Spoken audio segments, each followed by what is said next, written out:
শ্যামা মা তোর চরণ ধরে থাকতে দিস রে জনম ভরে আমায়। হ্যালো বন্ধুরা, আজ আমি সকাল সকাল বেরিয়ে পড়েছি পুজো দিতে। ওই দেখো তোমাদের দাদাভাই আগে আগে হাঁটছে। ফাইনালি পৌঁছে গিয়েছি মানিকতলা সোফিয়া স্ট্রিটে এই মায়ের মন্দিরে। তোমরা যারা আসতে চাও তারা মানিকতলার যাওয়ার বাসে উঠে সোফিয়া স্ট্রিট হোমিওপ্যাথিক মেডিকেল হসপিটালের সামনে এসে পাশে ওই গলিটা দিয়ে যেতে হবে মায়ের এই মন্দিরে। গলি ঢুকতেই দেখবে ডান হাতে একটা মন্দির পড়ছে। ওই গলি দিয়ে কিছুটা হেঁটে গিয়ে দেখতে পাবে মায়ের মন্দির।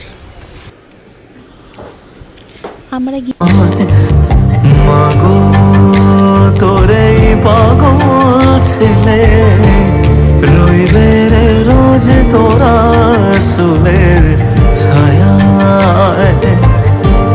তুই নাকি মাসার বোঝনি তোর কাছে নয় কিছুই কঠিন। তোর ওই দুটি চরণ তলে থাকবো আজীবন। শ্যামা মা তোর চরণ ধরে থাকতে দিস রে জনম ভরে আমায়।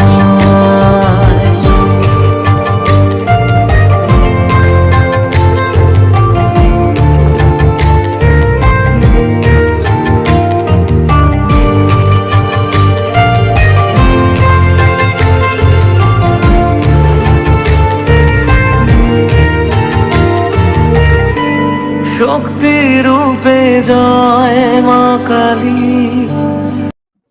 সো ফাইনালি আমাদের পুজো দেওয়া হয়ে গেল। কবে থেকে আসবো করি আসা আর হয় না। আজ মায়ের ইচ্ছে আমাদের পুজো দেওয়া হয়ে গেল।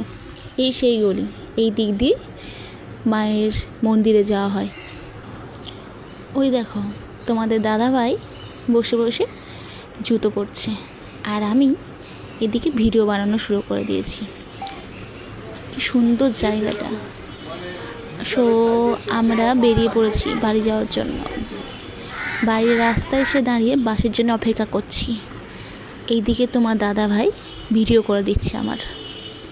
অনেকক্ষণ দাঁড়িয়ে থাকার পর বাস পেলাম, তাই চলে এলাম।